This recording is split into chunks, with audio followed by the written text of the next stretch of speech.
Olá! Hoje teremos uma videoaula sobre nervo facial. Eu sou a professora Marcele Rossi, do curso de Odontologia da UFBA, cirurgiã dentista, mestre e doutora em Ciências Morfológicas e especialista em implantodontia. Na aula de hoje, eu farei uma descrição anatômica do nervo facial em todo o seu trajeto, seus respectivos ramos e territórios de inervação.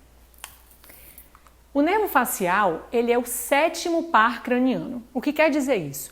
Nós temos 12 pares de nervos que fazem conexão com o encéfalo, principalmente, na maior parte deles, com o tronco encefálico. Nessa sequência, o nervo facial é o 7º par de nervos que tem uma origem aparente, ou seja, a gente visualiza a emergência dele na superfície do encéfalo, exatamente aqui, nesse sulco, que é o chamado sulco bulbopontino, entre o bulbo e a ponte. Então, nesse sulco, a gente observa a emergência. Não significa que a origem real dele é aí, porque a origem real do nervo é onde estão seus neurônios. Mas a gente observa a sua emergência nesse sulco. E a gente observa que o nervo, como ele é misto, ele tem duas raízes. Uma raiz motora, que é o nervo facial propriamente dito, e tem uma raiz sensitiva, que é menor e que também é chamado de nervo intermédio, fazendo parte do conjunto do nervo facial. Na emergência, a gente visualiza bem claramente essas duas raízes. Desta forma, com essas duas raízes, o nervo facial ele é o nervo motor para os músculos da expressão facial, também para alguns músculos do couro cabeludo e alguns músculos supraoideus. Desses músculos supraoideus são apenas o músculo estiloioideo e o ventre posterior do digástrico. Mas eu vou detalhar isso quando eu falar de todo o território de inervação.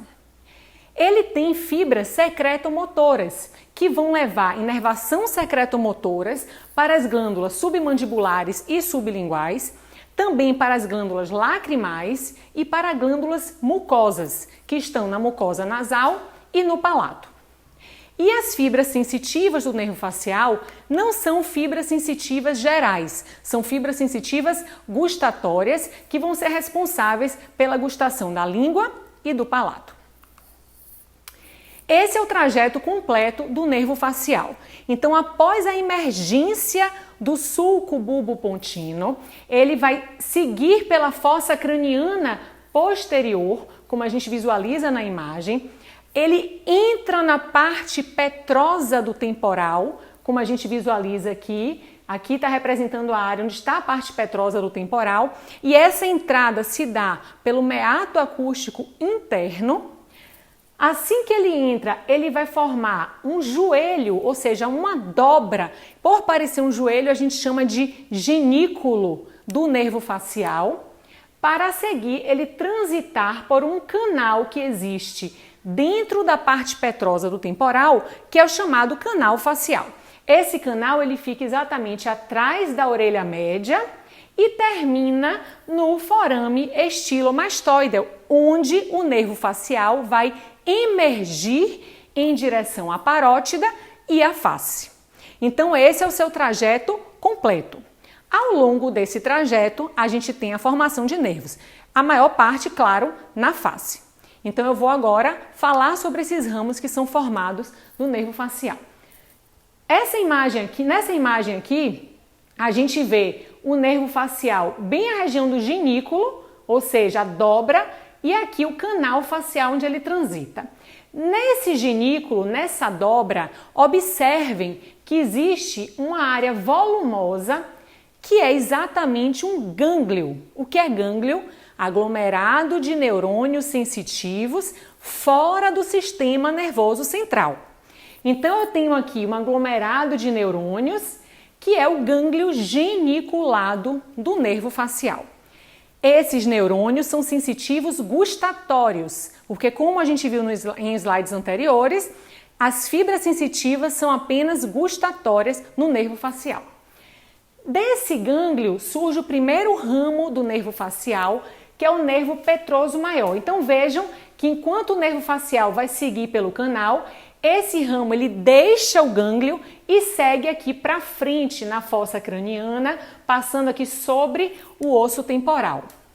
Esse nervo petroso maior, como a gente pode observar aqui, essa imagem mostra a continuação da imagem anterior. Então ele já passou aqui pelo osso temporal, aqui ele está vindo em direção à fossa pterigo-palatina, que fica atrás da maxila. Então vejam o que vai acontecer nesse trajeto. O nervo petroso maior, ele vai se encontrar com o nervo petroso profundo. Por que isso? Porque o nervo petroso maior, ele tem fibras parasimpáticas, enquanto que o nervo petroso profundo tem fibras simpáticas. E esses nervos, vocês vão ver que eles vão originar fibras secretomotoras. Ou seja, as fibras secretomotoras, para inervar glândulas, elas precisam ter o componente simpático e parasimpático. Então, juntando-se, eles seguem pelo canal, que é o canal pterigoide, então eles passam, os dois juntos passam a ser chamados de nervo do canal pterigoide. Aqui a gente observa que esse nervo vai fazer uma sinapse com o gânglio parasimpático, que é o gânglio pterigo-palatino, localizado na fossa de mesmo nome. A partir daí, esse nervo que tem fibras simpáticas e parasimpáticas, eles vão se distribuir para cavidade nasal e palato, levando a inervação secretomotora. Então, dessa forma, eles vão inervar a mucosa do palato, nasofaringe e cavidade nasal. E também vai sair desse gânglio, após essa sinapse, uma fibra, um nervo, que parte desse nervo, vai se unir ao nervo lacrimal, também levando inervação secretomotora à glândula lacrimal. Então, observem que eles vão dar inervação secretomotora a essas glândulas que nós vimos no início da aula. Está faltando apenas falar das glândulas submandibular e sublingual, que vêm de outros ramos do nervo facial. Também no meio dessas fibras estão fibras gustatórias, porque lembrem-se que esse nervo petroso, ele veio do gânglio geniculado, onde estão neurônios gustatórios, sensitivos gustatórios. Então também eles estão conduzindo fibras gustatórias, como eles se distribuem no palato, eles dão inervação sensitiva gustatória ao palato. Bom, depois de formar esse nervo, o nervo facial ele segue, como eu já havia dito, o canal facial, ele desce pelo canal facial. Ao longo desse canal, ele vai formar dois nervos. O nervo para o músculo estapédio é um nervo muito pequeno para um músculo muito pequeno da orelha média, chamado músculo estapédio, e o nervo corda do tímpano, que é muito importante para nós. O nervo corda do tímpano, a gente observa nessa imagem, vejam que essa imagem é uma secção sagital e a gente está olhando aqui a região do osso temporal e aqui a orelha média. Isso aqui representado é a membrana timpânica e aqui os ossículos da audição. O nervo corda do tímpano, ele tem esse nome porque ele sai do nervo facial, atravessa a orelha média, fica parecendo uma corda de um varal, por isso corda do tímpano, e aí ele entra novamente no osso temporal e emerge mais anteriormente em uma fissura chamada fissura petrotimpânica, que é exatamente o limite posterior da fossa mandibular da ATM.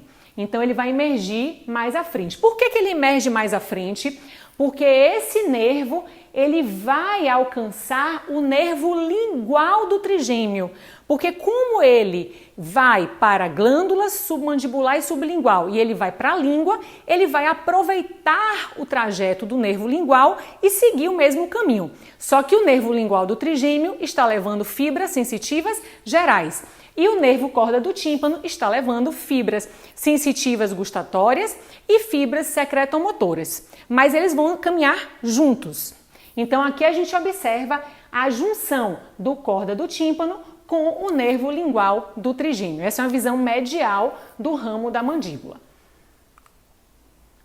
Então, aqui a gente observa já numa visão lateral o nervo lingual e vejam aqui o nervo corda do tímpano chegando posteriormente, se unindo ao nervo lingual. E o nervo lingual, ele segue em direção ao soalho de boca.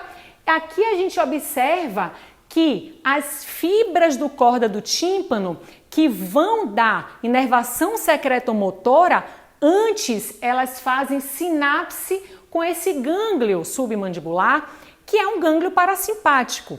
Então, vai fazer a sinapse e a partir daqui a gente vê a inervação chegando à glândula submandibular. Aí as fibras continuam no trajeto do nervo lingual, aqui a gente observa também a inervação da glândula sublingual. E finalmente todo esse conjunto chegando à língua.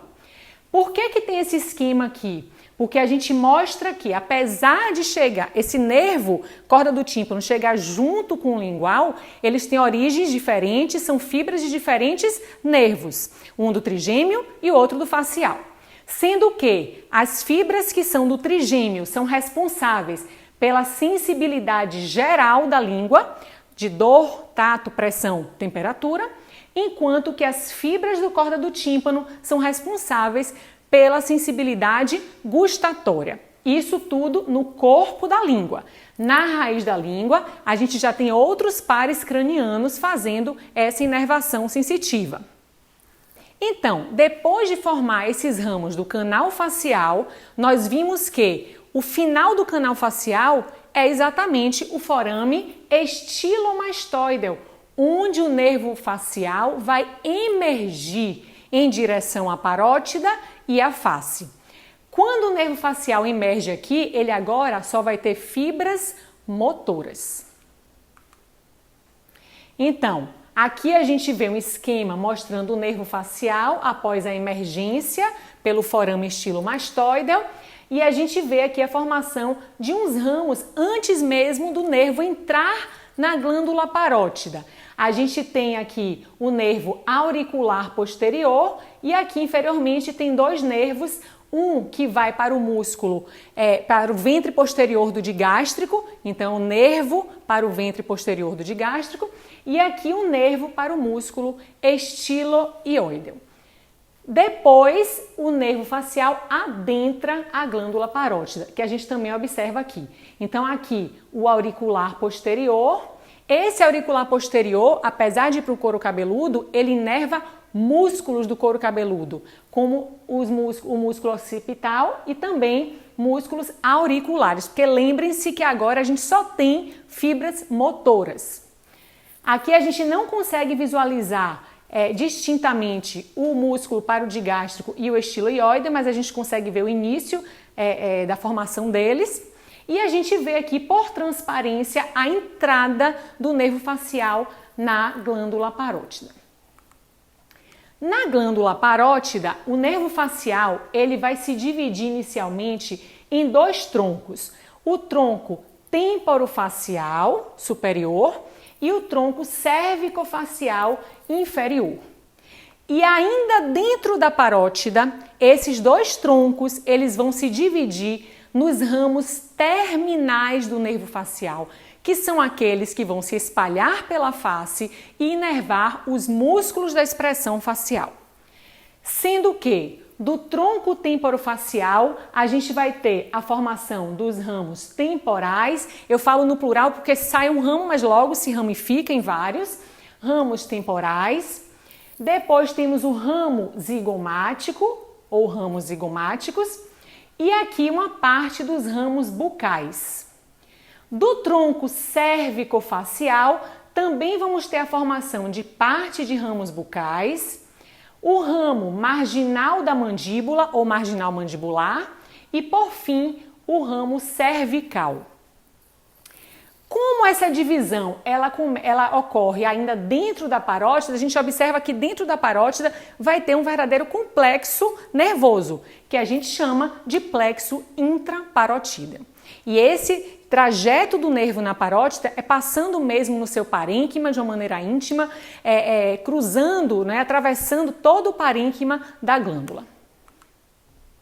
Aqui a gente já vê a distribuição desses ramos terminais na face. Então observe que os ramos temporais são aqueles que vão cruzar o arco zigomático em direção ao terço superior da face. Dessa maneira, vão inervar os músculos que estão nessa região, que são o músculo frontal, o prócero, corrugador do supercílio e também a parte superior do orbicular do olho. Não precisa a gente ficar decorando esse território de inervação, porque basta a gente entender a distribuição desses ramos.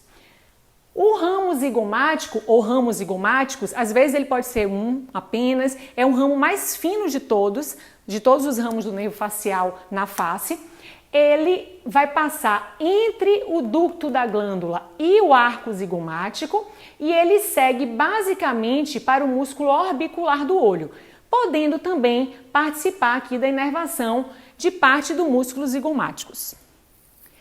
Os ramos bucais são os mais numerosos, então a gente vai ter ramos bucais vindo do tronco temporofacial e do cérvico-facial e vamos ter um grande número de muitas ramificações. Essas ramificações, esses ramos bucais bastante numerosos, vão suprir esses músculos do terço médio. Então vão suprir o músculo nasal, levantador do lábio superior e da asa do nariz, levantador do lábio superior, zigomáticos, levantador do ângulo da boca, que fica aqui profundamente, bucinador, que é o músculo da bochecha, risório e também parte do orbicular da boca. Agora vamos para o tronco cérvico-facial. Do tronco cérvico-facial também vem os ramos bucais, que eu já falei, toda a distribuição e inervação desses ramos. O ramo marginal da mandíbula, como o nome já diz, vai para a margem da mandíbula, a margem inferior. E com isso, ele alcança esses músculos do terço inferior. Então, ele vai inervar depressor do ângulo da boca, depressor do lábio inferior, músculo mentual e também pode inervar a porção inferior do orbicular da boca.